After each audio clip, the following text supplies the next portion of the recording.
Alexa, open BraveWords Radio.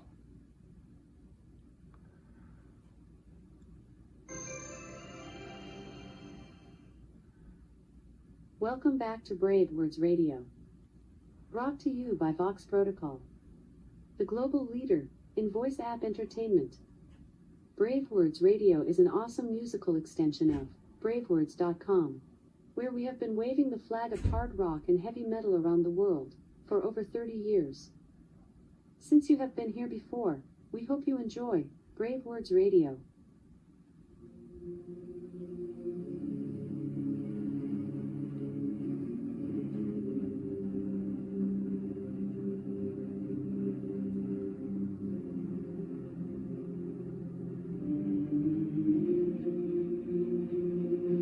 And please welcome to BraveWords Streaming For Vengeance, Vinny not Appice, but Appice, the legendary drummer. Correct.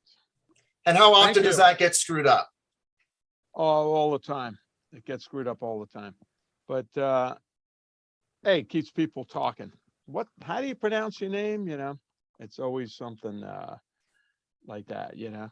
And it gets screwed up with your brother as well. Oh yeah. Yeah. Sometimes he's Appice, I'm Appice. So pretty crazy. Let's dive into Holy Diver. Is this an exciting moment for you to look back at this wonderful recording? Yeah, it's just amazing to me that after 39 years, there's so much interest in this album, you know, and the band itself and all the music.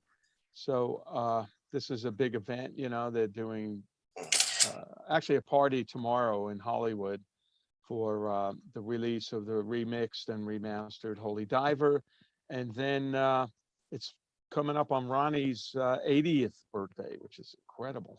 It's like, wow, where did the years go? So yeah, so it's exciting, you know, all the interest in it, and it's still going, and just went double platinum, and so good time. Was it strange when you heard that Rhino or Wendy, that let's kind of do a refresh on this album? Did you go like, why, or did you go about time? You know, I always go, why? Because the album is a classic, and the mix on it and the sound on it is classic too. So you know, it was that, and then it was like, well, why not? You know, it's coming up. I just went double platinum. It's Ronnie's 80th birthday. Want to do something different, you know? So there's a bunch of different stuff I heard. I haven't heard the record yet, the remix. So, but I heard there's a bunch of different things on it. You know, there's an ending on Holy Diver that we played, but it was just for us goofing around. It's like a 2001 ending, you know, bom, bom, bom, bom, bom, bang. And we did a lot of those when we didn't have endings, you know. So Holy Diver was originally a fade.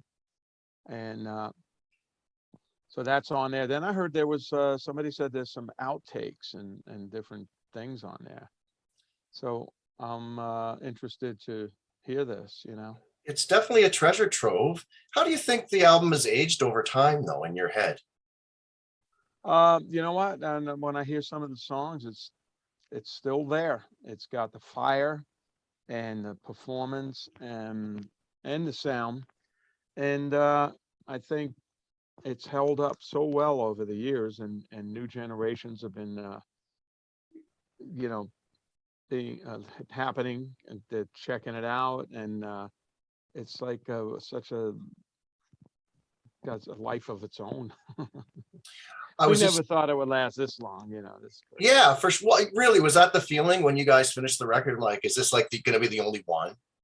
Yeah, we thought, yeah, we're making a good record, sounds good. And as we put it together, it was like, yeah, this is pretty good, you know. And people saying, well, probably gonna go platinum, and we were like, yeah, I don't know. Sabbath went platinum, but I don't know about this. This is good, but we'll see what happens, you know, because it was all new. It was a new band, new songs, new everything. So we didn't know it was going to be like become one of the cornerstone albums of rock. That's what it seems to be. So it's exciting. I wish Ronnie was around to see this. He'd be real proud. 39 years later. I mean, it's going on 40 years next year. Man, that's a long time, and it's still selling. You happy with the way the drum sound turned out all these years later? You proud? On the original one, yes. I can't really say on the new one yet. I haven't heard it. I should be getting copies tomorrow. Unfortunately, they booked all these interviews first, and then copies coming in a little late. So 'Tis the season. I've just heard the digital versions too, so I'm waiting for mine to come from Amazon, I presume. So oh, okay. Yeah. So but I heard people said it sounds real good, so be now, interesting.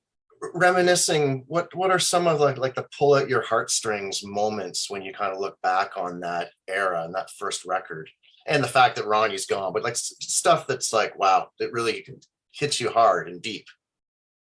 Memories. Well, actually, it was back then. It was simple times. It was a new band, and we'd rehearse at 7 o'clock every night, and at Sound City, and it was like a hangout.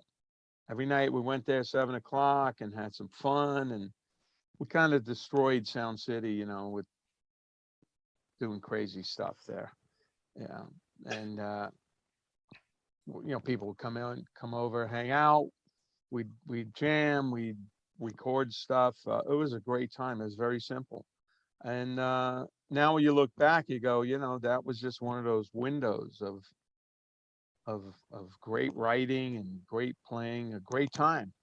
Ronnie was happy, and things changed as the albums went on. They weren't quite as much fun each album, but the first two were great.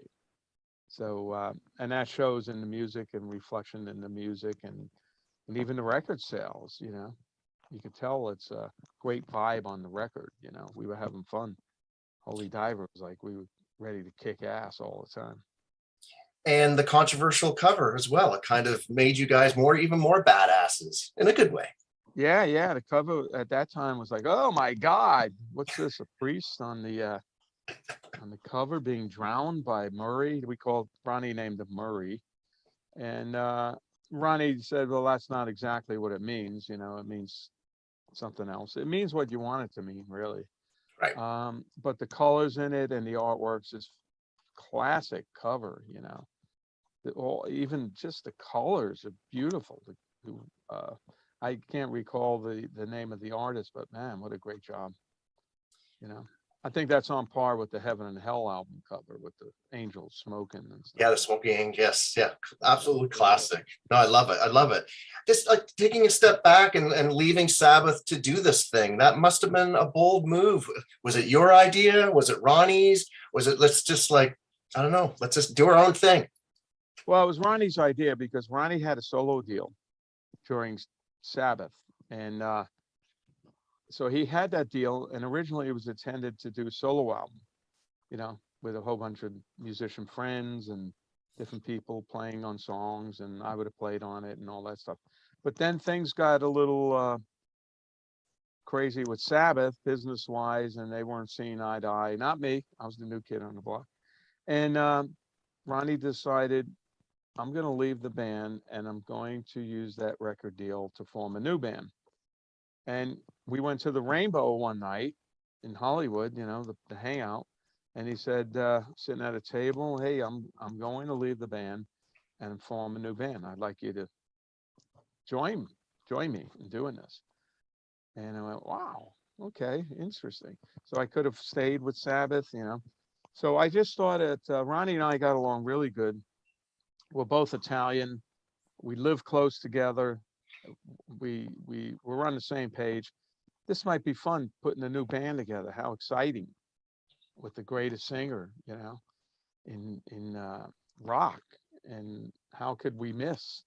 So I chose to do that, and I was young, it's in my 20s, early 20s, Right. And so it was a no-brainer for me, Sabbath was legendary, and of course it was insane playing with Tony and Geezer. I'm honored to play with those guys, but this was easier to do. We were both in the same area, and we got along fantastic. So I thought, let's give it a shot. Did it ever dawn on you that you were pissing off or disappointing Tony and Geezer? How was the reaction? How did those conversations go? Well, yeah, I didn't. I broke the news, but they didn't really say anything that much about it. I'm sure they was a little bit taken aback, and it set them back a while because now they needed the singer and a drummer. Right. They needed both. So that was a little bit of a setback for them. So we move on to Holy Diver, and talk to me about building this new band, this new sound, like the band. Like it's a great band that you put together. That's for sure. This flash guitar player, this legendary bass player as well. Yeah. Well, we went to when we started, it was just Ronnie and I in his garage, like a garage band. He played bass, played drums, a little set of drums, and sometimes he'd play guitar. And the first thing we had was the riffs from Holy Diver. He wrote that, and then we worked on it and elaborated on it and put some accents in it and all that. And then we auditioned some guitar players in LA, and we didn't really go crazy over anybody. So Ronnie was thinking, maybe, I'd like to have a European flavor to the band, because he was working with Rainbow and, Deep Purple, and he was in England a whole lot and he loved it. And he thought that might be more international to have players other than LA, Right. So we flew over to England, Ronnie and I. We shared a hotel room, which was funny. And he would like to read at night, the light on at 3 a.m. reading. And I'm like, oh man, I can't sleep with the light on, dude. It was like The Odd Couple.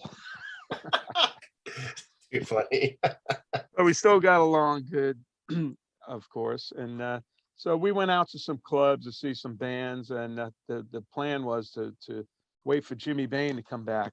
He was on tour. He was back in a day or so. And he knew of this guitar player, Vivian Campbell.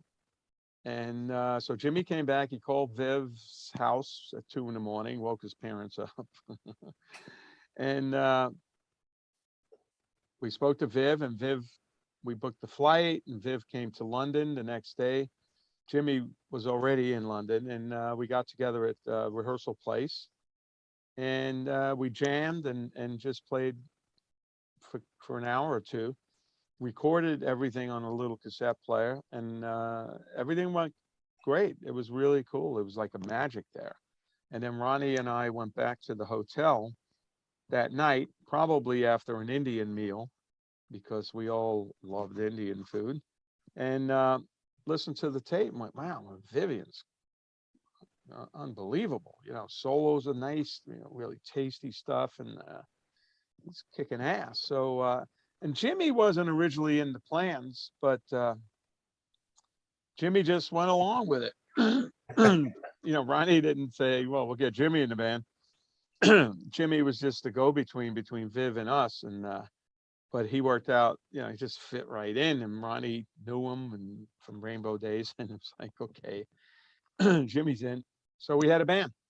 And then about a month later, they flew to LA, stayed at Ronnie's house in the Valley, and then we started rehearsing for Holy Diver, writing together. And it was like, man, we've been playing together for years. There was no weird vibes or anything. It all fit together, very well. Jimmy Page was in town a few years ago promoting one of his books, and he said that with every Led Zeppelin song, it started with this thing called a foundation, and it was John Bonham's drums. So every Zeppelin songs. Do you believe in that theory? Do you work with that theory? Oh yeah, absolutely. I've been doing that like on my whole career on a lot of things. I had a band called Axis. And there's a song called Armageddon, a really cool song.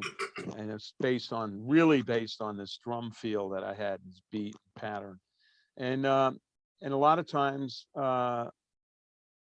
even with Sabbath, I just started playing a groove, and Tony would come in, start playing something, and and Geezer then, and we started a little foundation of a song. And the same thing with Dio. I would go in there and Holy Diver and just play, and guys would jam with me. I think I started Rainbow in the Dark from what I remember.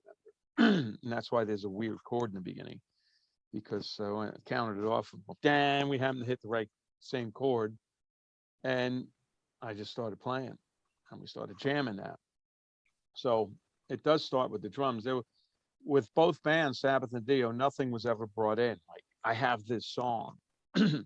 Here's how it goes. We didn't do it that way. We jammed on stuff. Vivian had riffs, like Stand Up and Shout is an old riff from Sweet Savage song, the band he was in prior. Right. That song was called Bottle of Wine. And you could hear it, and then it goes somewhere else. So we changed it around a lot, made it work for us. So, and Jimmy's riff, I think, was Straight Through the Heart. And other than that, it was a lot of jamming, and I'm going through some rehearsal tapes, putting them on computer, and you could hear all the different versions of these songs. Like there's a Stand Up and not Stand Up, Shout, Straight Through the Heart, and then we go to a different middle eight, and that didn't work, and we went to different changes for the chorus, and then it's funny to hear that stuff because it it changed so much from what we settled on. So what's your favorite song? Jamming. What's your favorite song on the record? Probably Stand Up and Shout. That's just a burner, It's funny what he was a fast guitar player, obviously. Like, my God. But yeah, he was incredible. It was almost he still is incredible. You got to hear the new Last in Line album we just finished. Right. Wow. Burning on that one. And then with Dio, when we went out and played live, we played Holy Diver. It was even faster. Yeah. Right. And we were like, we're on fire, all excited, and playing festivals and stuff. And let's go on and kick everybody's ass. That was the attitude. Go on, and unfortunately, we played pretty quick, pretty fast, But Viv's doing those solos even faster. It's incredible. What do you think of watching him on the stadium tour? Like, wow, can it get any bigger than this?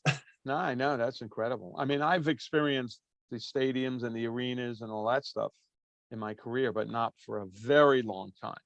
Right. I mean, not when it did happen, it was in spurts, because I was in and out of Sabbath, in and out of Dio. So I can't imagine, still doing it. That's fantastic, and Viv loves it. And, but when we play together as Last in Line in a small venue, we have a ball on stage, but I'm Viv cranking, So right. Probably a little bit more involved on the guitar playing with this band because of songs are more they're a little more heavy and they're more complicated, maybe. I don't know. But they got all the hits. So yeah. This was a really productive era.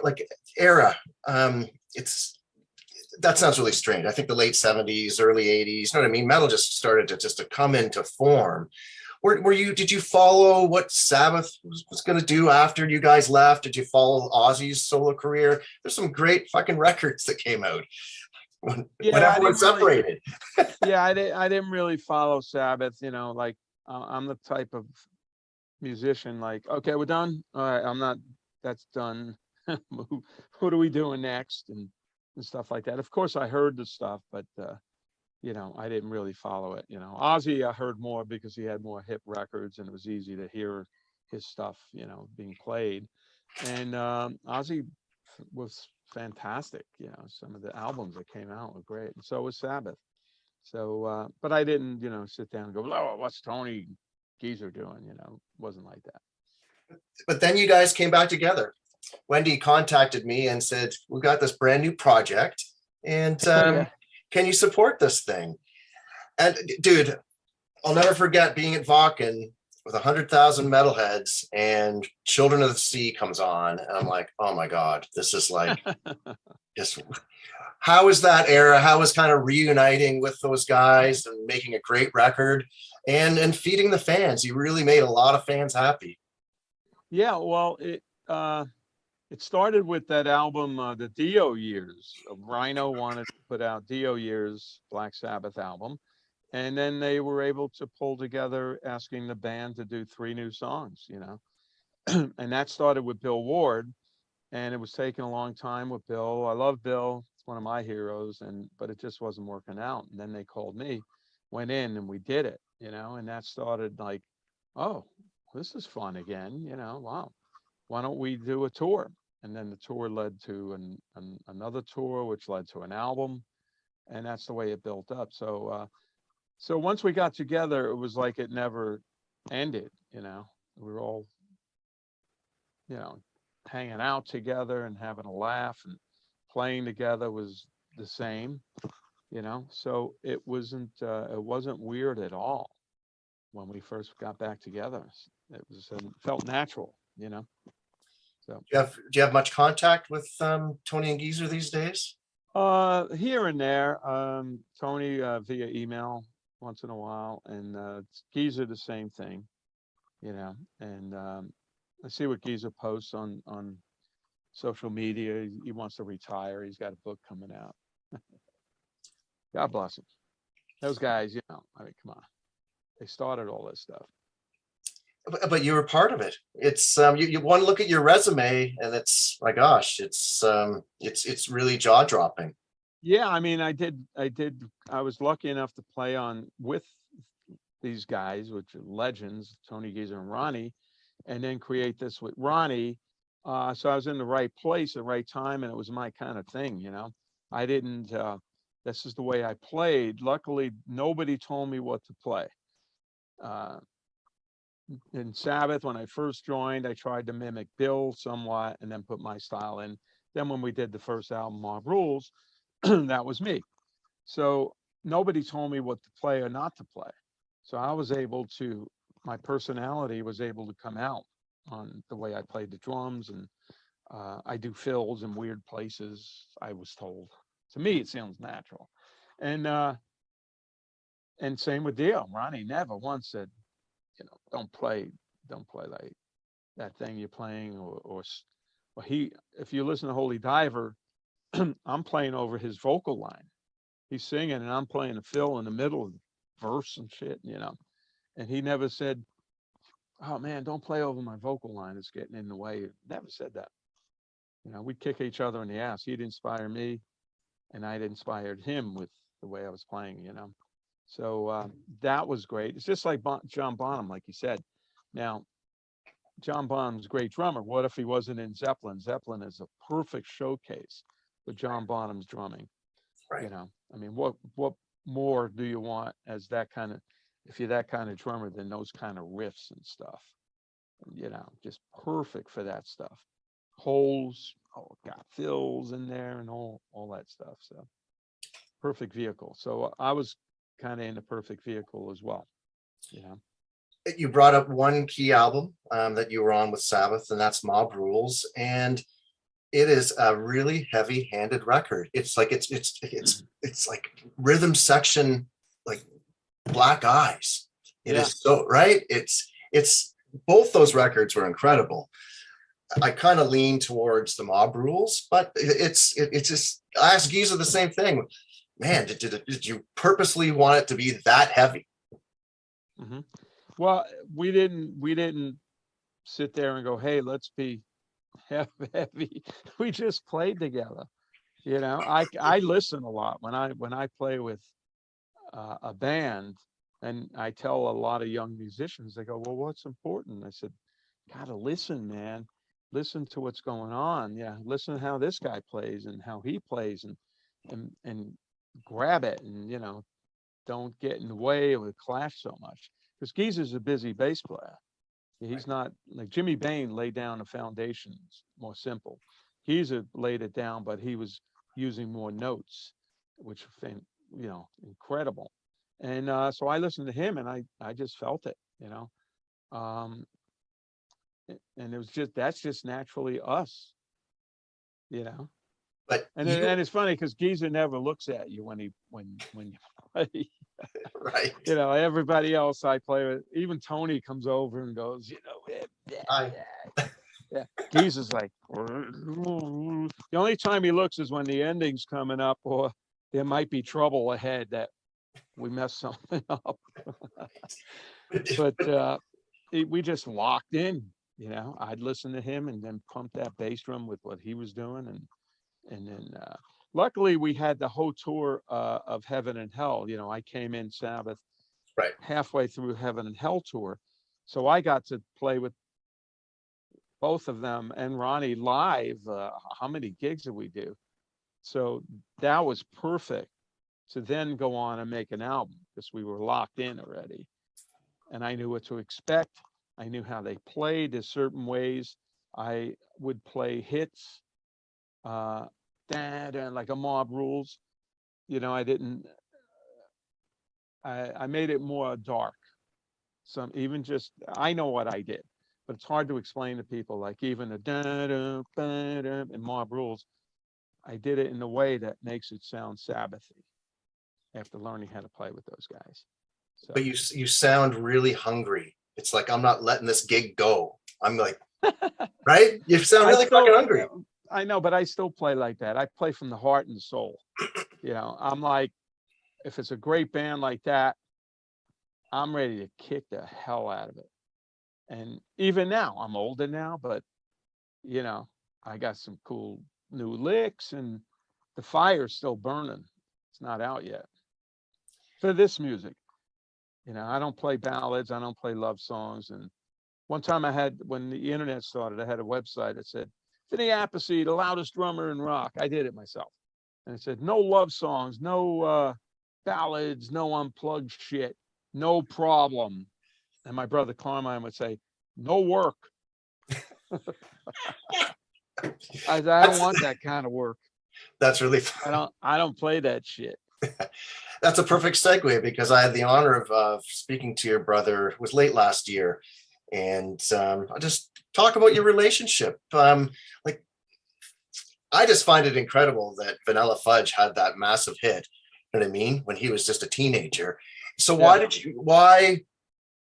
you follow his career? Why did you become a drummer? Because you wanted to mimic your older brother? Is that probably? Yeah, because when I grew up, he's 11 years older than I am. So when I was like 8, 9, he had the band rehearsing in the house in Brooklyn. Right. His band, not Vanilla Fudge. Yeah. And so as a kid, that was my entertainment. I'd go in and sit on the floor and watch these guys play, see all the amps and the wires and the guitars and the basses and drums. It's amazing to me, you know. And so I started going, oh, I want to do this too. And then I started banging on his drums. And then eventually he moved out of the house, but he left some drums, luckily. And then I started getting good. And then he told my parents to send me to drum lessons to the same guy he went to, this guy called Dick Bennett. He just passed a couple of years ago. Great teacher. And then my parents would take us to see the Vanilla Fudge live. Wow. And I see my brother playing in front of 2,000-3,000 people.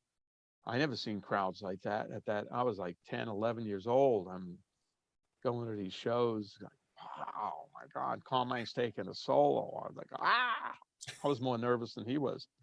And how could you not be inspired? You know, that started the passion, you know.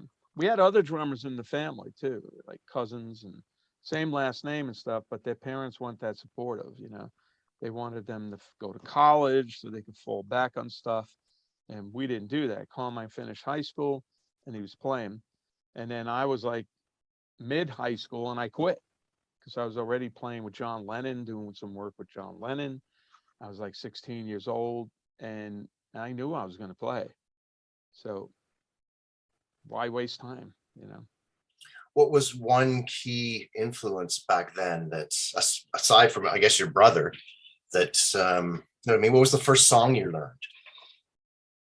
That I don't know. I mean, I used to play along to different things, you know. A lot of Jimi Hendrix, Are You Experienced, the first album. And then I played my brother's records, and then I played, of course, when Zeppelin 1 came out, they used to open for the Vanilla Fudge. And I Right. saw those shows. I said, listen to this drummer, he's a great drummer, John Bonham. Then I was like, Bonham's, love it. So he was my hero, my brother, Mitch Mitchell, all these guys, Billy Cobham, and then of course Buddy Rich. Used to stay up late when Buddy Rich was on Johnny Carson show at night, and he'd come out and just get on the drums and just blow everybody away cold, in front of all these people watching. It's incredible. And Neil Peart had a fantastic tribute album to called Burning for Buddy. This was like 10, 15 years ago. So definitely an influence on numerous people. Yeah. Well, nobody played like that. Nobody still plays like that. Everybody tries to do a Buddy Rich thing. It just doesn't touch Buddy Rich. Buddy had a special thing. I spoke to Kathy, his daughter. I said, did he ever practice? She goes, no. She goes, it's a gift. Wow. I said, wow. Because the flow of it, he never stutters. It just flows. But this pattern, there's never a thought was stopped or slowed down and thought about it so much. It just came out, man. That was incredible to me. Did the passing of Neil Peart and Charlie Watts hit deep? Only because, well, Neil was younger, but I didn't really listen to Rush that much, so I wasn't a big. He wasn't one of my heroes because he came later, But I love the stuff he played, and Charlie Watts, he was an older guy, So I was surprised that that happened, but it's expected in a way, So I actually somebody wrote a book about Charlie Watts, and I'm reading it, and all of a sudden I'm in it. Wow. Oh my God. I'm in the same book as that legendary drummer, Charlie. Holy crap. Wow. Because they were talking about how they couldn't replace Charlie Watts with another drummer, it wouldn't sound the same, what bands did that or replace musicians. And I was in there because I replaced Bill Ward, so the author mentioned me. So right. But I was like, wow, I'm honored, man. any in the same paragraph or something as Charlie. Wow. Is there something that Carmine does on the drums that you struggle with, and vice versa? How would you compare your two styles? And literally, is there something like, I still can't figure out how you do that lick? Not really. We're not in competition that much, but he's double bass drum, and he grew up in a different era. So we compare ourselves to he's Gene Krupa, who played more melodic on the toms and all these rhythms. And I was Buddy Rich because I'm fast on the hands and I play faster than Carmine. That's when we do. Actually, we got a couple of shows coming up in August, Buffalo, New York, August 4th, and then New York City at the Cutting Room, August 6th. We do a show and it's with a band, play all our history of music and a couple of little drum things in there. It's a real high energy show. It's great. And so we do a little battle here and there, but I know how to get him. I just go around real fast, and he can't quite match that. So when I want to get him, really? Here you go. And then he does the double bass drum stuff, and then that sounds massive. And I'm single bass drum, so different sound. And I'm 90 minutes from Buffalo. Wow, where's my calendar? Oh yeah, come down. Yes, absolutely. Let us know. Let me know. We'll put you on the list. What is next? What is next to conquer in your world? What's on your bucket list? One of my bucket lists was, which is crazy. I wanted to see Abbey Road because I've been to London. Love it. How many million times I've been to London with all the bands and hung out, and I never had enough time to let's go sightseeing or do something. And I did about 4 or 5 years before the pandemic. I had a couple of days off, and I got to see Abbey Road. Wow. And that was like, this is a bucket list, man. I wanted to always do this. I love the Beatles. And it was surprised me because that street's a working street. Right. There's buses going by. And then when the lights start, changes red, people run across and take pictures, Yeah, and they're sitting there with their 4 people selfies. go across, 1 person, 4, like, oh my God, I thought this would be closed to the public transportation. But so that was something I wanted to do. And we just finished the Last in Line album. It's the 3rd album, and we got an EP coming out in the next month or so on Ear Music, label in Germany. Right. And then we're going to start up again end of September. So I'm doing that. And I also do a live thing for my drum company on Facebook, 4 p.m. Pacific time. Vinny Appice official, not Vinny Appice. And I do a live drum stream, and I play to some music, and then I teach a little bit. I tell stories. People like the stories. Then I answer questions, and it's been going on. It was only supposed to be for 4 months, and it's over 2 years already. And we're getting good hits on it. Yeah, it's fun. It keeps me in shape, and it's a hangout, really. I love that. I love that. Really cool. Can I ask you just 3 fun little questions before what's the celebrity that you've met that just left you in awe? Trembling. Oh my God, I just met this person. Well, nobody left me trembling. I've been doing this too long, but you know what I mean? I met John Paul Jones, and that was through Dave Grohl, who I know. And that was like, my God, this guy, and I'm watching Dave and him, John Paul Jones, playing, and I'm right on the side of the stage with the I forgot what the name of the Crooked Vultures. Crooked Vultures. Right on the side of the stage, right next to John. I go, holy shit, man! Look, this is the man, He played with Bonham, and right now he's playing on stage. But how many people listening to his music around the world at this particular moment, on record, on radio, on all? Yeah, it's incredible. So I would say that was somebody like that. Yeah. Have you ever asked for an autograph? No. I played with John Lennon when I was 16. Yeah. I never asked for an autograph, which I wish I did. And I didn't take a picture with him, because that's why he hung out with us, because we were the kind of managed by the Record Plant Studios in New York City. We had a room upstairs to rehearse every day.